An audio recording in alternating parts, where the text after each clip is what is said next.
जब भी आप इंजीनियरिंग ब्रांचेस की बात करते हो तो सबसे बड़ा एक कंफ्यूजन आता है कि मैम सीएस ब्रांच ले या फिर आईटी ब्रांच ले। अब देखो यहाँ पर जब भी बात होती है कि मैम सीएस अच्छा है या आईटी अच्छा है या फिर प्लेसमेंट की अगर अकॉर्डिंग बात करें तो यहाँ पे आईटी में ज़्यादा प्लेसमेंट होते हैं। क्या हमको अगर प्रोडक्ट बेस्ड कंपनी में जाना है जैसे गूगल हो गया, माइक्रोसॉफ्ट, तो हमको यहाँ पे आईटी में ज़्यादा प्रेफरेंस मिल सकती है। या फिर अगर हम आईटी ब्रांचेस लेते हैं तो हमारे पास क्या क्या ऑप्शंस अवेलेबल रहते हैं वो आज हम यहाँ पे बात करने वाले हैं। और बहुत सारे स्टूडेंट को ये कंफ्यूजन रहता है, इन्होंने यहाँ पे कमेंट्स में भी बताया था, तो आज यहाँ पे वीडियो आपके लिए लेकर आए हैं।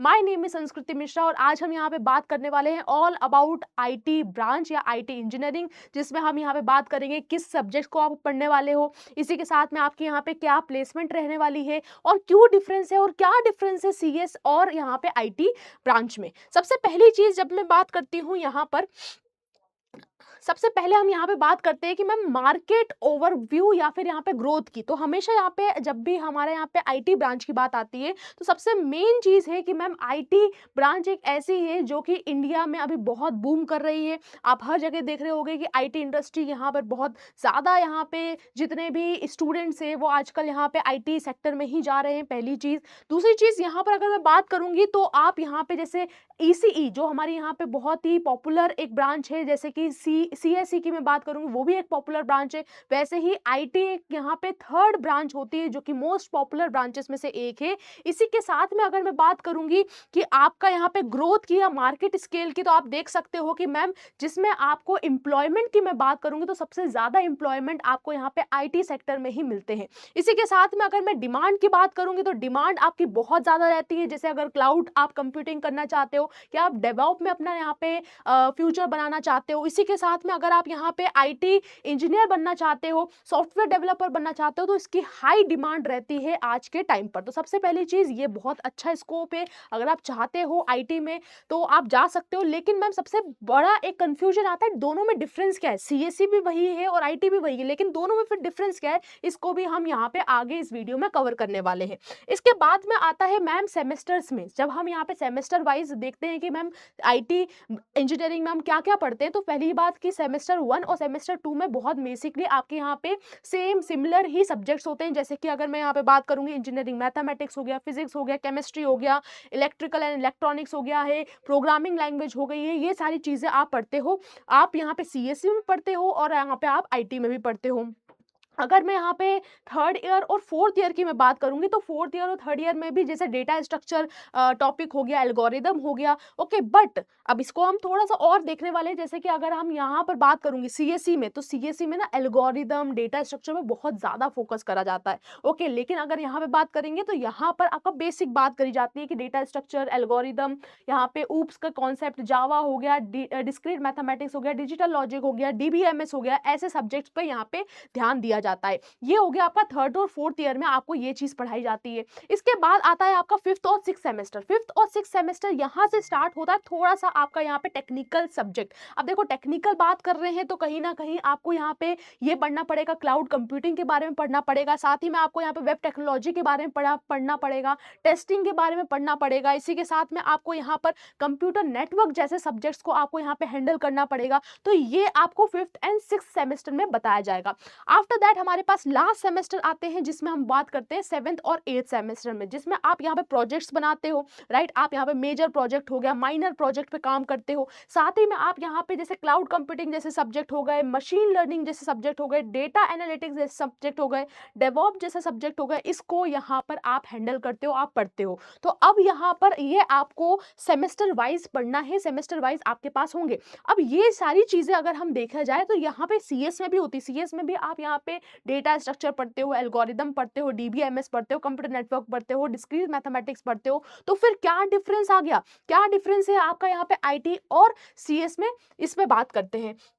इसके बाद में अगर हम यहाँ पे देखते हैं कि मैम अगर हमने आईटी इंजीनियरिंग करी और हमारे यहाँ पे 4 साल हमने यहाँ पे इसमें स्पेंड करे, जिसमें हमने यहाँ पे क्लाउड कंप्यूटिंग आप सीखोगे या फिर डिवॉप सीखोगे, तो क्या क्या आपके पास पॉसिबिलिटी है, क्या आपकी यहाँ पे ग्रोथ हो सकती है और क्या आपके पास यहाँ पे ऑप्शंस अवेलेबल है। तो हम इसको पहले देखते हैं। पहला ऑप्शन है कि आप सॉफ्टवेयर डेवलपर बन सकते हो या फिर प्रोडक्ट इंजीनियरिंग कर सकते हो। देखो प्रोडक्ट इंजीनियरिंग करना या प्रोडक्ट इंजीनियर बनना, इट्स वेरी बिग थिंग। सबसे पहली चीज़, अगर कोई स्टूडेंट अपना फ्यूचर बनाना चाहता है एज़ अ प्रोडक्ट इंजीनियर, वो बना सकता है, क्योंकि अगर आप प्रोडक्ट इंजीनियर बन रहे हैं, दैट मीन्स आपको यहाँ पे सारी बड़ी कंपनी जैसे कि गूगल हो गई, फैंग कंपनी जिसे हम बोलते हैं, गूगल, माइक्रोसॉफ्ट, बड़ी-बड़ी कंपनी जिसमें आप यहाँ पर रिक्रूट हो सकते हो। तो पहली चीज़, इसी के साथ में आप यहाँ पर बात करेंगे मैम फुल स्टैक डेवलपर आप बन सकते हो, बैकएंड डेवलपर बन सकते हो। अगर आपको टेक्नोलॉजी में बहुत ज़्यादा यहाँ पे इंटरेस्ट है तो आप यहाँ पे ये कर सकते हैं। अगर एवरेज सैलरी की बात करूँगी एज़ अ फ्रेशर,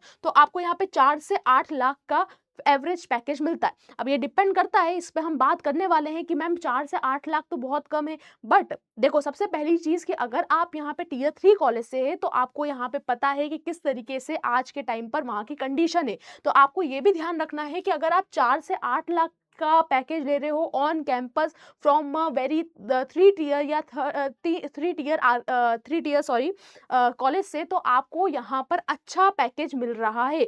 अगर मैं यहाँ पे बात करूँगी, आपके पास एक्सपीरियंस है, तो एक्सपीरियंस के अलावा हम देखा जाए तो 18 से 35 प्लस एलपीए का आपको यहाँ पे पैकेज लगता है। It depends on your experience, और ये हाई भी जाता है। तो पहला ऑप्शन तो आपके पास ये है। इसके बाद आता है डेटा इंजीनियर एंड एनालिटिक्स। अगर आपको डेटा पे काम करना पसंद है, आपको यहाँ पे डेटा में बहुत ज़्यादा इंटरेस्ट है, जैसे डीबीएमएस हो गया, आपको डेटा के अराउंड डेटा एनालिटिक्स पे काम करना अच्छा लगता है, तो आपके पास ये नेक्स्ट ऑप्शन रहता है, जिसमें आप यहाँ पर एवरेज सैलरी की मैं बात करूंगी तो 5 से 9 लाख आपकी एवरेज सैलरी है। और अगर आपके पास एक्सपीरियंस है तो आपके पास 18 टू 28 प्लस एलपीए आपका यहाँ पर पैकेज जाता है as per your experience. Okay, तो यहाँ पर सबसे पहली चीज़ एज़ योर एक्सपीरियंस की मैं बात करूँगी, तो वो तो फिर डिफरेंस आ जाता है। बहुत सारे स्टूडेंट्स ऐसे भी हैं जो यहाँ पे सीआर में, मतलब करोड़ में यहाँ पे उनका पैकेज रहता है। बट ये डिपेंड करता है आपकी स्किल्स के ऊपर भी। तो और इवन आपका यहाँ पे अगर आप फ्रेशर भी हो, फ्रेशर में भी आपके पास बहुत अच्छी स्किल्स है, आपके पास अच्छे कनेक्शन है, नेटवर्किंग आपकी अच्छी है, तो आपका भी यहाँ पर अच्छा पैकेज लग सकता है अकॉर्डिंग टू दिस। ओके, अब इसके बाद में आपके पास नेक्स्ट ऑप्शन बचता है, that is a cloud computing and DevOps. Cloud computing भी एक एक तरीके का ऐसा यहाँ पे बोल सकते हैं कि बोल सकते हैं कि जो ब्रांच है, ओके, या फिर एक ऐसी स्किल है जो कि आज के टाइम पे बहुत ज़्यादा ग्रो हो रही है। डेवऑप भी एक ऐसी यहाँ पे स्किल है जो कि बहुत ज़्यादा यहाँ पे स्टूडेंट्स इंटरेस्ट दिखा रहे हैं, तो आप इसमें भी जा सकते हैं। इसी के साथ में अगर मैं एवरेज सैलरी की बात करूंगी तो वो है आपकी 5 से 8 लाख। ओके, ये आपकी एक एवरेज सैलरी है। अगर आपके पास एक्सपीरियंस रहेगा तो एक्सपीरियंस के अकॉर्डिंग 20 से 30 प्लस एलपीए आपका यहाँ पर एवरेज या फिर बोल सकते हैं एक्सपीरियंस रहता है। एक्सपीरियंस के अकॉर्डिंग आपका यहाँ पे रहता है। तो आपको ये समझना है कि जब आप यहाँ पर क्लाउड कंप्यूटिंग की बात करते हो या फिर डेवऑप की बात करते हो, तो यहाँ पर भी आपका एक्सपीरियंस मैटर करता है, आपकी स्किल्स मैटर करती है। अगर आपकी स्किल्स अच्छी नहीं हुई, आपको सिर्फ बेसिक अराउंड पता है, तो ये आपको यहाँ पर जो आपको नॉर्मल पैकेज भी मिल रहा है वो भी शायद नहीं पॉसिबल है। तो ध्यान रखना, जो भी आप यहाँ पर स्किल्स सीख रहे हो, स्किल या फिर आप प्रोग्राम सीखोगे, तो उसके अकॉर्डिंग आपके यहाँ पर अच्छी स्किल्स पर कमांड होनी बहुत ज़रूरी है। ओके, आफ्टर दैट आपके पास यहाँ पर बात करूँगी तो साइबर सिक्योरिटी में भी जा सकते हो आप, नेटवर्क सिक्योरिटी इंजीनियरिंग में भी आप जा सकते हो। ओके, जिसको साइबर सिक्योरिटी में इंटरेस्ट है, हैकिंग में इंटरेस्ट है, तो वो भी वहाँ जा सकते हैं। अगर इसमें आप एवरेज सैलरी की बात करोगे तो 5 से 8 लाख आपका यहाँ पे एवरेज सैलरी होती है। अगर हम यहाँ पे मिड या एक्सपीरियंस वालों की बात करोगे तो 18 से 25 प्लस एलपीए आपका यहाँ पे पैकेज रहता है। तो ये आपके पास ऑप्शन अवेलेबल है। और मैं ऑप्शन की अगर बात करूंगी तो जितने भी यहाँ पर आईटी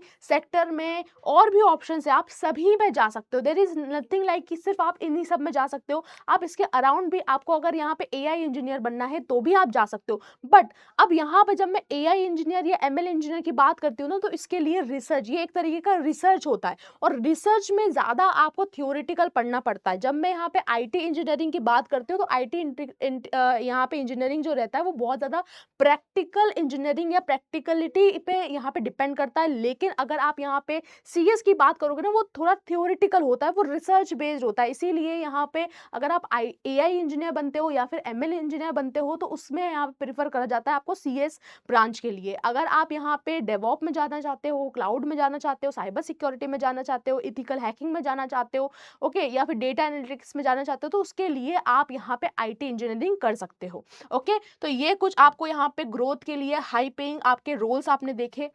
इसके बाद में अगर हम यहाँ पे करियर प्लेसमेंट की बात करें तो यहाँ पर आप देख सकते हो कि अगर आप top tier that means tier 1 tier 2 college से पास आउट हो तो आपके लिए अपॉर्चुनिटी बहुत ज़्यादा है। ओके, आपका यहाँ पे अगर मैं एवरेज पैकेज की भी बात करूंगी तो वो कहीं ना कहीं 20+ LPA होता है। Okay, but it also depend on the skill. अगर आपके पास स्किल नहीं है तो वो तब भी नहीं पॉसिबल है अगर आप टीयर 1 में हो या टीयर 2 में हो। ओके, तो अगर आप यहाँ पर IT ब्रांच लेते हो फ्रॉम IIT से लेते हो या फिर NIT से या फिर IIIT से, तो आपका प्लेसमेंट जो रहता है वो कहीं ना कहीं 85% टू 95% आपका प्लेसमेंट वहां पे देखा गया है।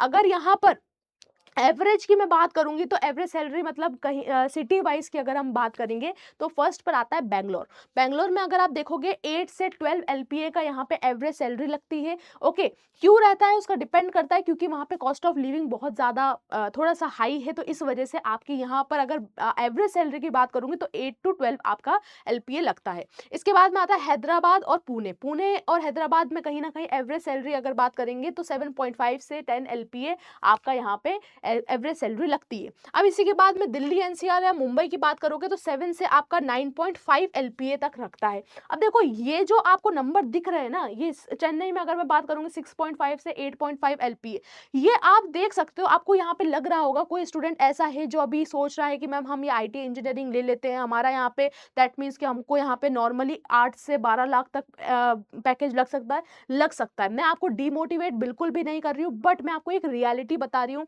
कि जब भी यहाँ पर आप कोई भी ब्रांच ले रहे हो, इट डजेंट मैटर आप यहाँ पे CS ले रहे हो या फिर IT ले रहे हो, आपको यहाँ पर ये ध्यान रखना है कि स्किल्स बहुत इंपॉर्टेंट है आज के टाइम पर। बहुत सारे बच्चे आज भी यहाँ पे IT इंजीनियरिंग या फिर CS करके बैठे हैं, उनकी जॉब नहीं है, वो अनएम्प्लॉयड है। अब गलती उनकी नहीं है, मैं हर एक बार में या फिर हर एक बच्चे को यहाँ पे ब्लेम नहीं करूंगी।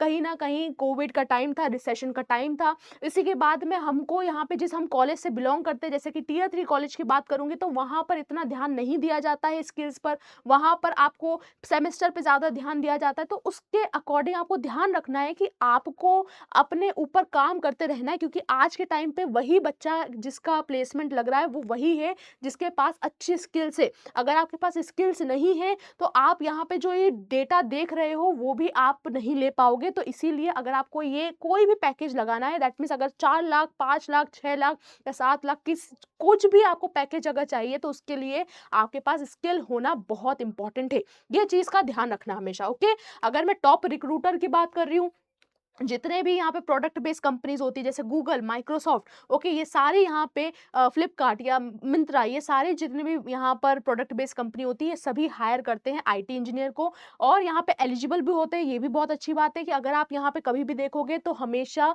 जितने भी प्रोडक्ट बेस्ड कंपनी या फिर MNCs कंपनी उन सब में आपका यहाँ पे CS और IT दोनों ही एलिजिबिलिटी क्राइटेरिया में रहते हैं। ओके, बहुत कम ऐसा होता है जिसमें IT प्रिफर नहीं करते, वो सिर्फ CS करते हैं। वो तब करते हैं जब उनको सिर्फ और सिर्फ ज़्यादा AI इंजीनियर जैसे रिसर्च वाली जोन में या रिसर्च वाली फील्ड में अगर आप देखोगे तो वहाँ पर CS की ज़्यादा रिक्रूटमेंट होती है। ओके, तो ये आपको समझना है कि यहाँ पर सारे MNC जैसे कि TCS हो गया, इन्फोसिस हो गया, विप्रो हो गया, कॉग्निजेंट हो गया, एसेंचर हो गया, ये सारे टॉप कंपनीज आपको हायर करते हैं। ओके, आफ्टर दैट हमारे पास आता है कि मैम IT और CS में दोनों में फर्क क्या है। सबसे मेन फर्क ये है कि जब आप IT इंजीनियरिंग की बात करते हो तो इसमें यहाँ पे प्रैक्टिकल ज्यादा आप यहाँ पे टेक्नोलॉजी की को देखते हो। ओके, प्रैक्टिकल सॉल्यूशन या प्रैक्टिकल आप टेक्नोलॉजी पर काम करते हो। लेकिन जब आप CS की बात करते हो, CS में आप यहाँ पे थोड़ा थियोरिटिकल वे में जाते हो। यहाँ पे अगर आपको रिसर्च में इंटरेस्ट है इन फ्यूचर, ओके, तो आप रिसर्च में भी जा सकते हो। अगर आप CS चूज करोगे तो आप रिसर्च में जा सकते हो। अगर आप IT करोगे तो वहां पे ज्यादा आपको रिसर्च के लिए थ्योरिटिकल या थ्योरीज नहीं पढ़नी पड़ेगी, वहां पर आपको ज्यादा प्रैक्टिकल करना। और आज के टाइम पर अगर आपको सच में जॉब चाहिए तो आपको यहाँ पर प्रैक्टिकल ही होना पड़ेगा। दैट मीन्स थ्योरी से काम नहीं चलता है कि आपने बोल दिया कि मान लो कि कोई आप स्किल सीख रहे हो और आपको यहाँ पे ये नहीं पूछा जाएगा कि इसकी थ्योरी क्या है, वो आपसे पूछेंगे कि इसका कोड करके बताओ या प्रैक्टिकल सॉल्यूशन क्या है आप ये बताओ, रियल वर्ल्ड सॉल्यूशन क्या है या प्रोटोटाइप क्या है ये बताओ। तो आपको ये भी ध्यान देना है कि आप अगर CS की बात कर रहे हो तो ये थ्योरेटिकल फाउंडेशन पे काम करता है, ये एल्गोरिदम के कॉन्सेप्ट पे ज्यादा फोकस करता है। अगर आप यहाँ पे IT की बात करोगे तो प्रैक्टिकल एप्लीकेशन पे ज्यादा काम करता है, डेटाबेस हो गया, नेटवर्क हो गया, सॉफ्टवेयर डेवलपमेंट हो गया, उस पर काम करता है। अगर मैं रिक्रूटमेंट की बात करूँगी तो आप यहाँ पे देख सकते हो 90 टू 95% ऐसी कंपनीज़ होती है जिसमें आईटी सेक्टर्स एलिजिबल होती है, तो देयर इज़ नो इश्यू। अगर आप सीएस की बात करोगे तो वहाँ पे तो 100% जितने भी सीएस की मैं बात करूँगी तो सीएस वाले स्टूडेंट तो जितने भी आईटी सेक्टर होते हैं उन सब में एलिजिबल होते हैं। ओके, आफ्टर दैट यहाँ पर आप क्या कर सकते हो, आईटी अगर आप आईटी इंजीनियरिंग कर रहे हो तो आपके लिए रहता है कि अगर आप यहाँ पे वेब डेवलपमेंट जाना चाहते हो, क्लाउड इंजीनियरिंग करना चाहते हो, साइबर सिक्योरिटी में जाना चाहते हो, सिस्टम एडमिनिस्ट्रेशन मतलब कहीं न कहीं टेक्निकल बैकग्राउंड में अगर आप जाना चाहते हो तो आपके लिए यहाँ पे आईटी इंजीनियरिंग बेस्ट है। अगर आप यहाँ पे सीएस की बात करना चाह रही हूँ तो अगर आप एआई एमएल रिसर्चर बनना चाहते हो, सिस्टम प्रोग्रामिंग एल्गोरिदम डिजाइनर बनना चाहते हो, तो ये आप सीएसई में भी जा सकते हैं। तो ये आपको हमने यहाँ पे दोनों की डिफरेंस बता दिया कि आईटी और सीएस दोनों में क्या डिफरेंस है। अब सबसे इम्पोर्टेंट है कि मैं आपसे आप मुझसे पूछो कि मैम हमें क्या लेना चाहिए, अगर मैं यहाँ पे आईटी ब्रांच लेती हूँ तो क्या होगा या फिर सीएस ब्रांच लेंगे तो क्या होगा?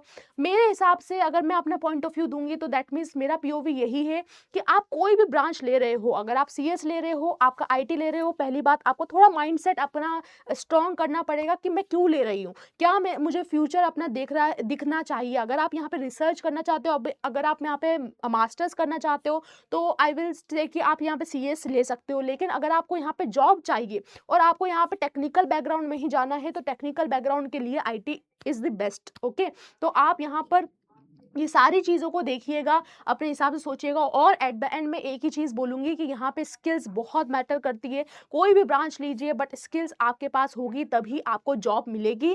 स्किल्स के साथ में सिर्फ़ स्किल्स यहाँ पे काम नहीं है, मैं एक और चीज़ बता देती हूँ, सिर्फ़ स्किल यहाँ पर नहीं है, इसके साथ में आपका कम्युनिकेशन अच्छा होना चाहिए, इसके साथ में आपका नेटवर्किंग अच्छी होनी चाहिए। नेटवर्किंग का मतलब है कि आप लिंक्डइन पे कितना एक्टिव रहते हैं, आपके कैसे कनेक्शन हैं, तो ये सारी चीज़ें आपको यहाँ पे बहुत आपका रिज़्यूमे स्ट्रॉन्ग बनाएगी और आपको यहाँ पे प्लेसमेंट ओरिएंटेड रहेगा। ओके, तो यहाँ पर आई होप आपको ये जो इन्फॉर्मेशन है बहुत अच्छी लगी हो। अगर अच्छी लगी हो तो प्लीज़ लाइक करिएगा, शेयर करिएगा। मिलते हैं ऐसे इन्फॉर्मेटिव वीडियो में, तब तक के लिए थैंक यू सो मच।